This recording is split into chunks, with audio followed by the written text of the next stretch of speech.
You see massive accumulation of gold and silver off the exchanges taking possession. So let's put all of this together, right? So what does it all mean when put together? And let's think about the Great Reset. How do you get a Great Reset?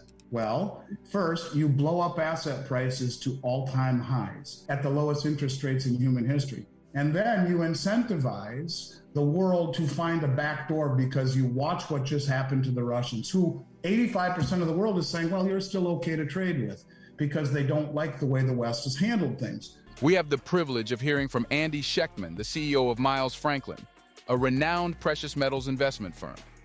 Shectman will explore the fascinating world of precious metals, providing valuable insights into the significance of precious metals in today's economy.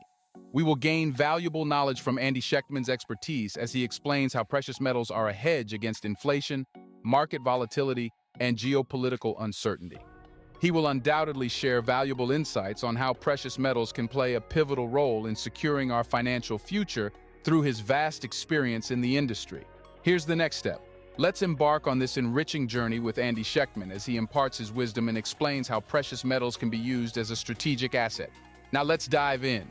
So they're all coalescing in this nation, 147 countries on the Belt Road. All of these countries in the BRICS nations, which amount to 90% of human population, all of this together. And think of the fallacy of composition. All of these countries, one by one, can't stand up to the U.S. You put them all together and they will dominate the U.S. So how does it all blow up? Why do you own gold and silver? Why? Remember, gold was classified the only tier one asset in the world next to US dollars.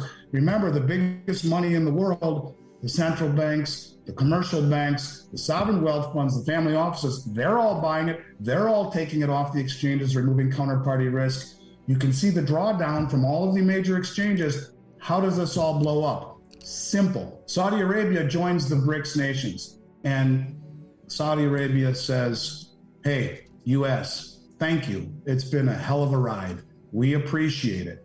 As you know, we are being now protected by China and Russia. In fact, we struck a joint military cooperation agreement the day you pulled out of Afghanistan. You know what? It's in our best interest, and all of OPEC, who is on the Belt Road, that we're going to open up energy purchases in other currencies, including the yuan, the rupee, the ruble, maybe euro, gold, and dollars.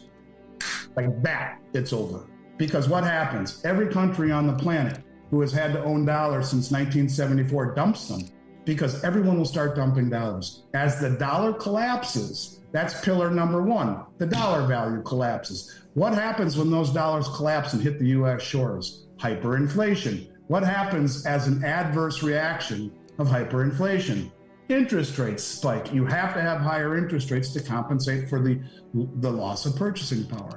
When everyone dumps dollars and Saudi Arabia and OPEC say, thanks for the memories, folks, and everyone dumps dollars and interest rates spike, stocks, bonds, real estate at the same time collapse along with the dollar. The four pillars of wealth in this country, stocks, bonds, dollars, and real estate, will all collapse as interest rates spike and as the dollar is globally dumped. And this is your Great Reset. This is how fragile the system truly is. And this is why you own precious metals. It is not to get rich, it's because we are on the cusp, I believe, of a change. Now, one last piece that I'd like to add to it. 75% of human population understanding on the Belt Road this new digital yuan. Well, what is the digital yuan? To me, it is a beta test. Just the other day, there was an article that came out by a man named Sergei Glazyev.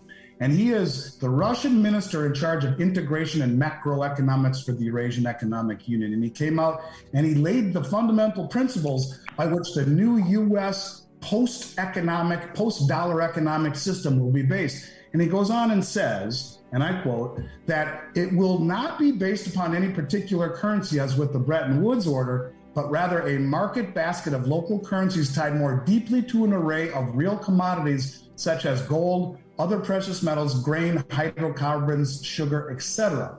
So think about the Chinese digital yuan. What better way to roll out a distributed ledger technology where you can show the world the veracity of everything that all of these countries have pegged? Why does the European Union not work? In theory, because there's nothing pegged to it, and each country is moving in different directions.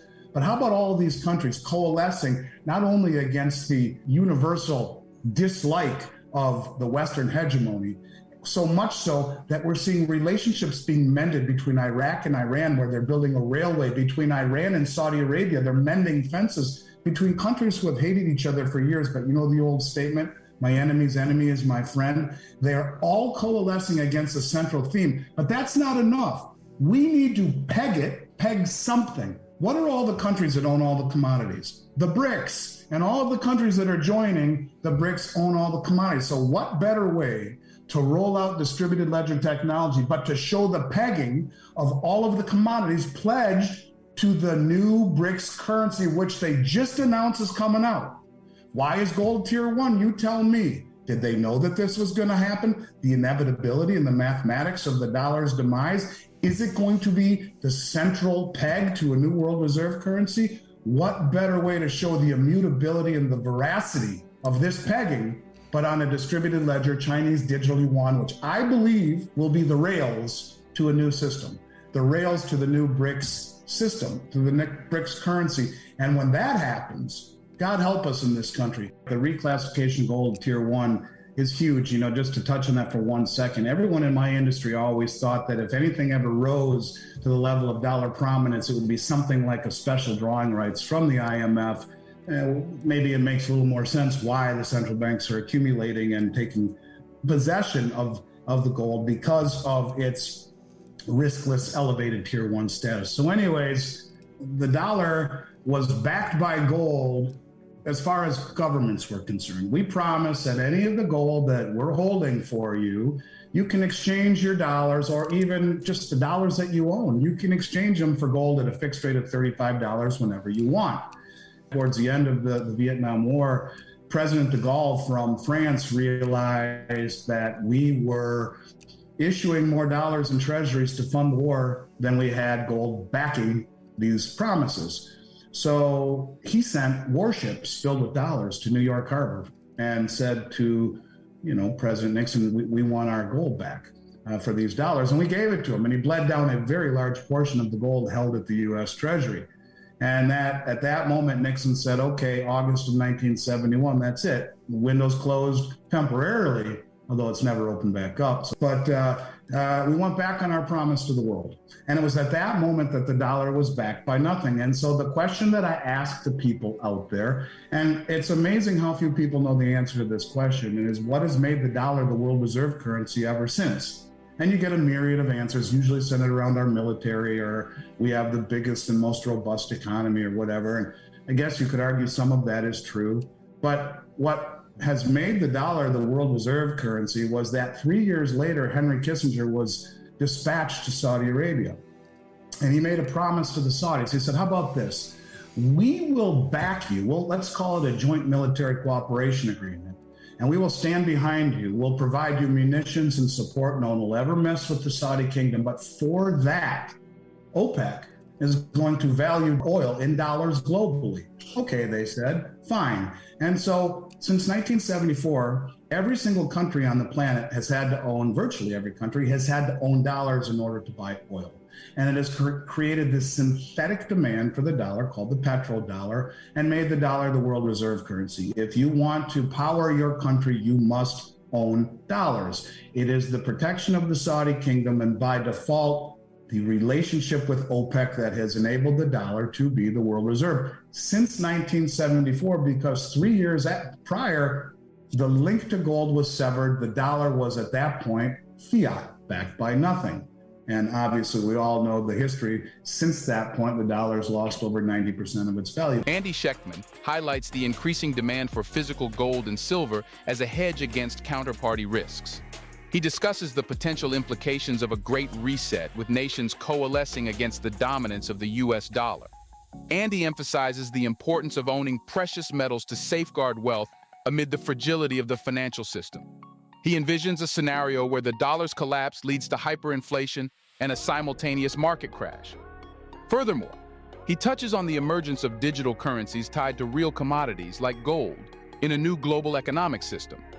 Ultimately, Andy's insights underscore the value of precious metals as a strategic investment during uncertain times. We will be uploading more informative and insightful videos on our channel. Please subscribe to our channel for more predictions and economic updates. Sincerely, thank you.